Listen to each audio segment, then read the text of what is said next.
This has got to be the biggest blind side that I see from someone who just moved into a new house. If you're buying a house, man, you can't ignore these types of things. Like, it's so easy to just say, oh, I don't need to think about that. I don't need to worry about that. But you're buying a freaking house you're going to live into for over a decade. These are things you need to consider now. Otherwise, you're going to put yourself in an extremely detrimental position in the future. So the first thing, and the one that's probably most applicable to all of these different types of home buyers, is the total cost of living in that house. It's not just a mortgage payment. Most people think I'll just save up my down payment, my closing costs, and boom, as long as I'm good with a $3,100 a month mortgage payment, I'll be fine. But in reality, there's so much more to just the mortgage payment. Now, obviously, your property taxes, insurance, all that stuff is generally bundled into the mortgage payment to make your life easier. But that's not all of the expenses that happen when you live in a property.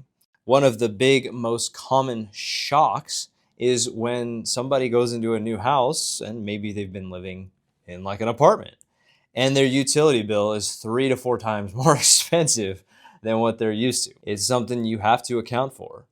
Bigger house, you got to account for the age of the furnace or the air conditioning that's in there. How big is it compared to the house size? Is it going to take more energy to heat up or cool down that house? Things like, are there dual pane windows? Whatever air outside, which is opposite, is that bleeding into the house, causing you to have to run your appliances longer and leads to higher expenses? So a lot of different factors for something that's such a small thing, your utility bill. But that doesn't just stop at the air conditioning. It also includes plumbing, electrical, gas. These operate on different parts of your house, like the water heater, if you have a gas or an electric dryer, gas or electric stove.